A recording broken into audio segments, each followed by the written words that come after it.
Hi, I'm Ben. Welcome to my book corner. We continue with Don't Die July with The Twisted Tree by Rachel Burge. So this is a Norse-inspired young adult horror that came out in September of 2018. As always, we shall start with the story, we'll look at the characters, we'll take a look at the atmosphere and the world building before giving my final thoughts at the end. So let's just jump straight into this one.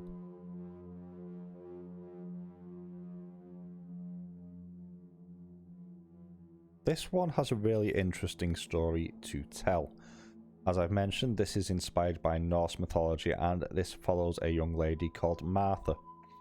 Several months before the start of the story, Martha had a terrible accident, plunging from the tree in her grandmother's garden, losing her eye and going blind in that eye in the process. Fast forward a few months, and while she is on the road to recovery in theory, she started to develop certain skills. When she touches various different cloths and clothes, she can sense feelings, thoughts, memories of people that has worn them previously. And due to this, she begins to think she might be going a little bit mad. On top of that, she also has the obvious issue where she's now disfigured and she's really self-conscious about that, and she doesn't think boys will ever look at her again. So she's got that crisis of confidence going on as well. So she decides to lie to her mother, say she's going to go stay with her dad, and flies herself to Oslo before making her way to her grandmother's cabin, where the tree is that she fell out of, to try and get some answers. Unfortunately, it turns out that her grandmother has died and her mother knew about that all along.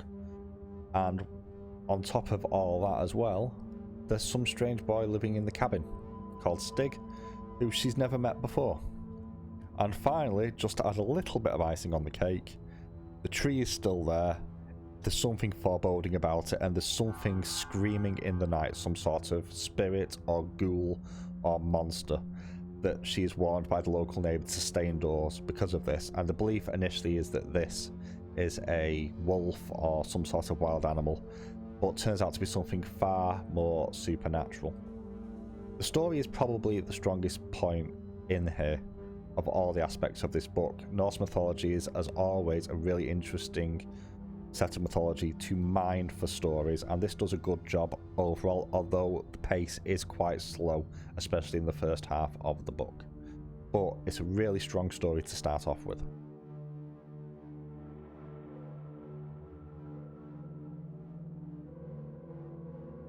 It lost me a little bit, this one, in terms of the characters for a few different reasons.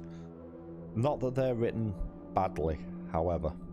So Martha is the POV character for this story, and she does have quite a long journey that she goes on. That being said, she quite often does come across as dislikable because of how reactionary she is, even if it does make sense in terms of where she is at the various points in the story and what she's going through. She's coming to terms with the fact she's lost this sight in her eye. She's coming to terms with the fact that she may or may not have magical powers or be going insane. That's obviously not made clear straight away. And things have been kept from her from family. Then she gets to her grandmother's, who's now dead.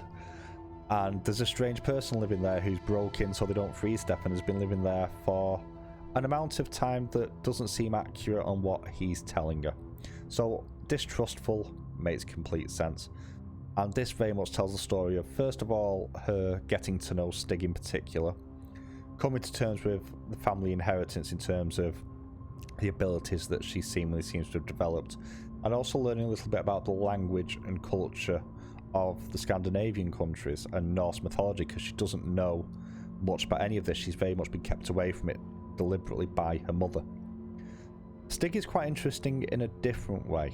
Obviously, he doesn't get as much character development as Martha does, and that makes sense. He's not the point of view character. And a lot of what you get in here is quite contradictory with him. He presents as really friendly, really affable. He's described as quite attractive, which confuses Martha a little bit because he seems to look at her in a way that finds her attractive, and there is comments on that made in the book. And she doesn't understand why, which, you know, is on her side of things. But when Martha touches his clothes, she gets different sets of memories that seem to contradict each other. Now, this is explained away in the book as being the fact that some of these clothes were his dad's, so it's going to have two lots of memories imprinted on it. Although there is certainly more going on with him that is seen, certainly in this title at any rate. However, the way they do interact with each other is, when it's good, quite sweet, although you can understand the friction that goes on here. I would have liked more from both characters, however, personally. They overall did feel quite one-dimensional and quite flat, although they did manage to drive the story forward, and certainly in Martha's case at least, because she's more clear-cut of the two, her actions do at least make sense.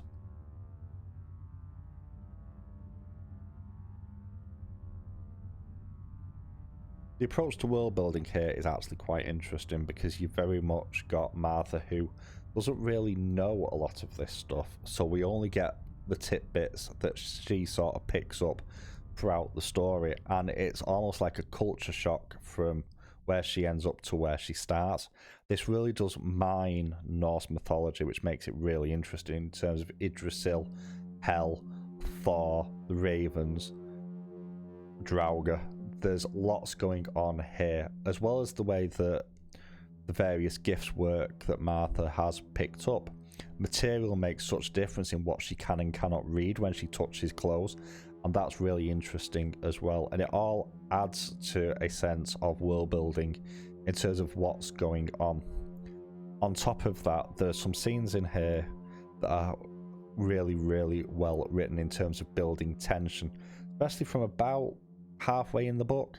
There's a number of sequences as the weather plays such an important part. You've basically got this pea soup fog, and they're out in the woods and they're hearing this screeching monster somewhere in the distance, and you do get a real sense of atmosphere and not so much loneliness but isolation from the rest of the world, as if they're trapped in this place with no hope, with this supernatural element that's potentially going to try and kill them. And that's really strong, and that really does complement the story in here.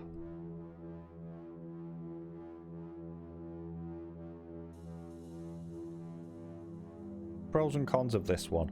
I love Norse mythology, and anything that digs into that I'm going to love, so that's really strong.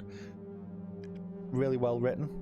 The tension when it's introduced is also really, really strong, and I like the way that the emotional connection to the different fabrics work as well, and how it's explained that wool gives you this effect, silk gives you this effect, and each material is sort of linked to a certain set of emotions and types of behavior as well that sort of influences the perspective of the memories you're seeing based on what you're touching. The biggest problem I have, however, with this came to the actual characters. For me, they felt quite flat, and whilst they did the job they were supposed to, they never quite felt like fully rounded characters, especially Stig. Martha copes better, as you would expect, as being the focus of this story, but there was a bit of a disconnect here which never quite landed for me properly. And the other thing as well is, especially in the first half of the book, this is almost glacially slow, and it almost feels like it could have done with that second point of view at times from Stig and what he's seeing, just to help give another perspective of the world and liven up, because you're very much looking at this through the eyes of a very unhappy, confused Martha. Now, on saying that, that does add to the overall atmosphere of the book, and this is beautifully bleak in that regard.